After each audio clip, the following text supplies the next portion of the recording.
जय हिंद बच्चों। आज हम लोग जानेंगे कि हाइगेन्स का तरंग सिद्धांत क्या है। न्यूटन का पिछला क्लास में हम लोग न्यूटन के कणिका सिद्धांत के बारे में देखा था कि न्यूटन के कणिका सिद्धांत क्या था, लेकिन अब उसके बाद में हम लोग देखेंगे कि हाइगेन्स का तरंग सिद्धांत क्या है। तो यहाँ पर जो टॉपिक दिखाया गया है, टॉपिक को दिखाया गया कि हाइगेन्स का तरंग सिद्धांत क्या है। हाइगेन्स का तरंग सिद्धांत ये बहुत ज़्यादा मोस्ट वीवीआई क्वेश्चन है जो लगभग 12th क्लास के फाइनल एग्जाम में लगभग 90% हर साल देता है। ये उम्मीद रहता है कि लगभग 90% ये क्वेश्चन आएगा। तो इस पर देखते हैं कि हाइगेन्स का तरंग सिद्धांत क्या है। तब सबसे पहले हम लोग जानेंगे कि हाइगेन्स जो है वो प्रकाश तरंग के बारे में क्या समझते थे, कि प्रकाश के बारे में क्या समझते थे, कि प्रकाश किस प्रकार का होता है, इसकी प्रॉपर्टीज क्या होती है, इसका गुणधर्म क्या होता है, उसके बारे में हम लोग देखते हैं। देखिए, सबसे पहले यहाँ पर बताया गया है कि हाइगेन्स ने प्रकाश का तरंग सिद्धांत का प्रतिपादन किया था। सबसे पहले जानने वाली बात यह है कि हाइगेन्स ने ही प्रकाश के तरंग सिद्धांत का प्रतिपादन किया था, और वो जो थे एक हालैंड के वैज्ञानिक थे। वो हालैंड के वैज्ञानिक थे और उन्होंने 1678 ईस्वी में हाइगेन्स ने प्रकाश के तरंग सिद्धांत का प्रतिपादन किया था। ये बात याद रखिएगा।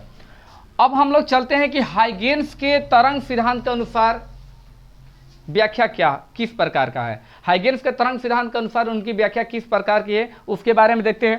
तो यहाँ पर जो पहला टॉपिक आपका बता रहे हैं, पहला टॉपिक कि प्रकाश तरंग। न्यूटन का मानना था कि प्रकाश एक कण है, लेकिन हाइगेन्स का मानना था कि प्रकाश क्या है, एक तरंग है। तो उन्होंने अपना पहला व्याख्यान यही दिया था कि प्रकाश क्या है, एक तरंग है।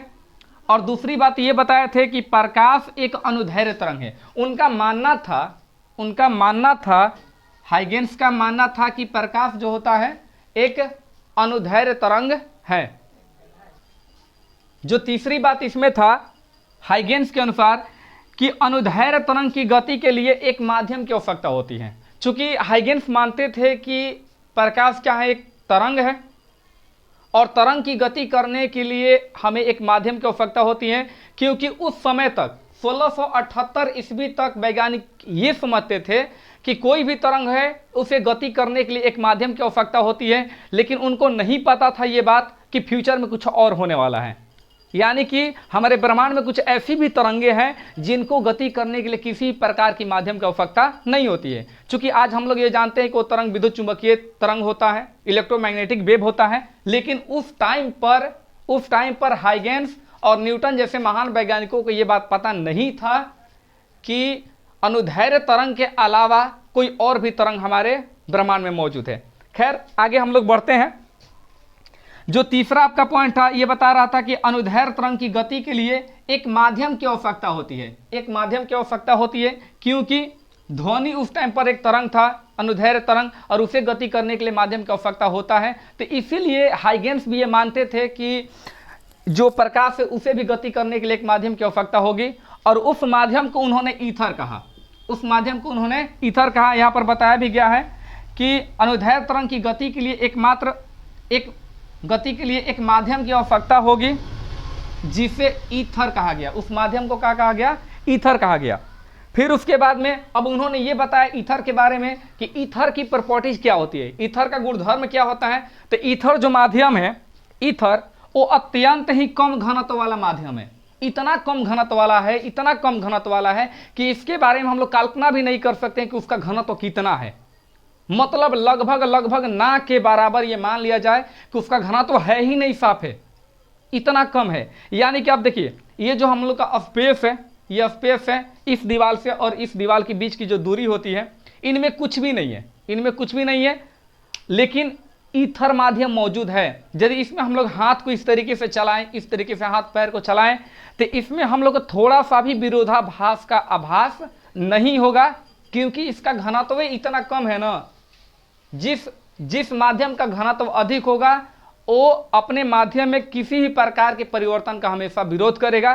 लेकिन ये स्पेस जो है, स्पेस, इसमें इसका घनत्व इतना कम है कि इसमें किसी प्रकार का परिवर्तन का विरोध करने की, मतलब ये पता ही नहीं चलेगा कि इसमें परिवर्तन हो रहा है कि नहीं हो रहा है, इसमें विरोध हो रहा है कि नहीं हो रहा है, इसमें पता नहीं चलता है। क्यों? क्योंकि इसका घनत्व बहुत ज़्यादा कम है।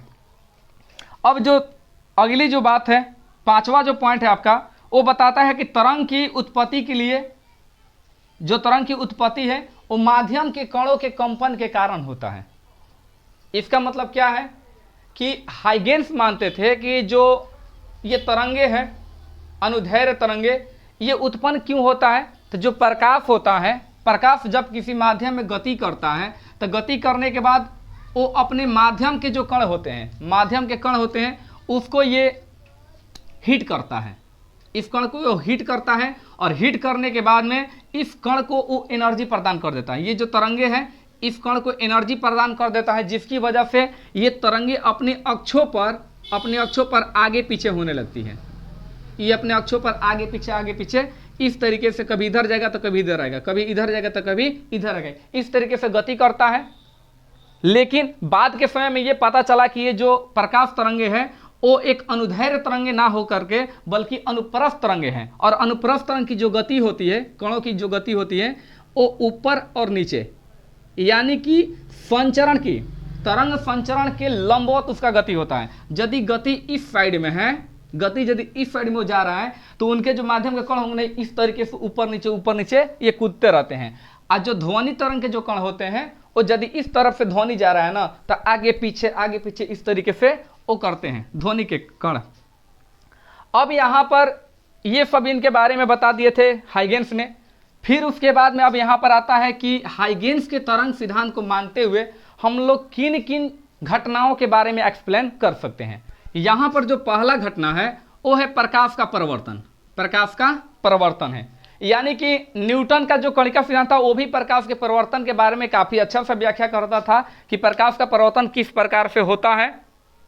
और ये प्रकाश तरंग जो है, प्रकाश का तरंग सिद्धांत, ये भी काफ़ी अच्छे से ये एक्सप्लेन करता है कि प्रकाश का परिवर्तन किस प्रकार से होता है। यानी कि ये कह ले कि प्रकाश के परिवर्तन के बारे में काफ़ी अच्छे से व्याख्या कर देता है। कौन? हाइगेन्स का तरंग सिद्धांत। हाइगेन्स का तरंग सिद्धांत इसकी व्याख्या कर देता है।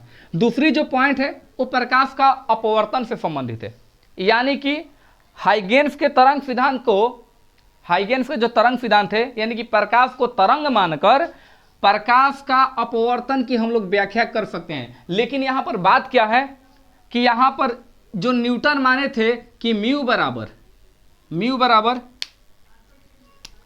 जो न्यूटन माने थे कि म्यू बराबर साइन आर बटा में साइन आई,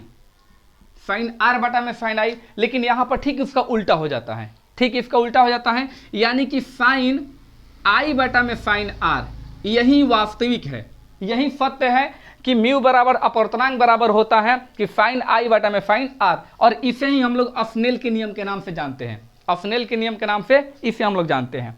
तो इसमें यही होता है कि अपवर्तन को सिद्ध करने के लिए हम लोग साइन आई बटा में कितना लेते हैं? साइन आर लेते हैं। अब जो तीसरी पॉइंट है यहाँ पर कि प्रकाश का व्यतिकरण के बारे में उस टाइम भी बताए थे पिछले क्लास में भी कि व्यतिकरण क्या होता है कि जब दो तरंगे किसी माध्यम में एक साथ चलती हैं और मिलने के बाद कुछ बिंदुओं पर प्रकाश की तीव्रता अधिक हो जाती है और कुछ बिंदुओं पर प्रकाश की तीव्रता कम हो जाती है, तो इस घटना को ही व्यतिकरण कहा जाता है। तो इसके बारे में भी हाइगेन्स का तरंग सिद्धांत काफ़ी अच्छे से व्याख्या करता है, जो न्यूटन के कणिका सिद्धांत नहीं कर पाता था। फिर उसके बाद में प्रकाश के विवर्तन, प्रकाश का जो विवर्तन है, जो किनारे पर से मुड़ जाता है। मान लीजिए कि यहाँ पर ये अवरोध है, अब प्रकाश इधर से आया तो यहाँ पर टकराए तो गा, लेकिन ये टकराने के बाद ऐसे मुड़ेगा, मुड़ के सीधे निकल जाएगा, इस तरीके से। तो इस घटना को बोलते हैं प्रकाश का विवर्तन। पांचवी जो घटना है कि प्रकाश का ध्रुवण होता है, यानी कि जब प्रकाश एक निश्चित दिशा में चलने लगे, एक निश्चित दिशा उसका कर दिया जाए प्रकाश को, तो उसको बोलते हैं प्रकाश का ध्रुवण। यानी कि ये 5 प्रकार की घटनाओं की व्याख्या काफ़ी अच्छे से कर देता है और इसमें कोई शक भी नहीं है, इसमें कोई भी दोष नहीं है। अब देखिए यहाँ पर दोष के बारे में क्या बताया था।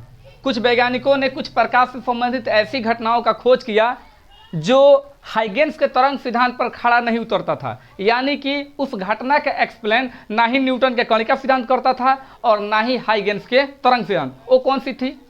तो सबसे पहला दोष ये था हाइगेन्स के तरंग सिद्धांत का कि हाइगेन्स मानते थे कि अनुदैर्घ्य तरंग है, प्रकाश जो है अनुदैर्घ्य तरंग है। लेकिन बाद के जो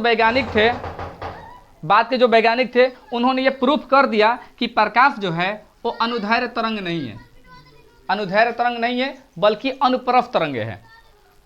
फ्रेनल थे, फूको, फ्रेनल और यंग, ये 3 गो वैज्ञानिक थे। फूको और फ्रेनल और यंग, ये 3 गो वैज्ञानिक थे जिन्होंने ये सिद्ध कर दिया था कि प्रकाश जो है वो अनुदैर्घ्य तरंग नहीं है बल्कि कौन सी तरंग है, अनुप्रस्थ तरंग है। तो सबसे पहला गलती ये था हाइगेन्स के तरंग सिद्धांत में।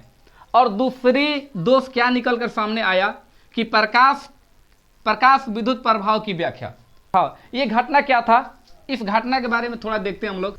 जब प्रकाश किसी धातु की सतह पर आता है, इस तरीके से प्रकाश जब धातु की सतह पर आता है तो आने के बाद में यहाँ से इलेक्ट्रॉन रिलीज करता है, यहाँ से इलेक्ट्रॉन निकलने लगता है। जैसे ही धातु की सतह पर, धातु के रूप में लोहा हो सकता है, जाफ्ता हो सकता है, सोना चांदी, ये सब धातु है, तांबा सब धातु है। तो जब इनकी सतह पर एक उचित आवृत्ति का प्रकाश आता है तो यहाँ से इलेक्ट्रॉन कूद कर बाहर निकलते हैं, कूद कर बाहर निकलते हैं। और इस घटना को ही बोला जाता है प्रकाश विद्युत प्रभाव।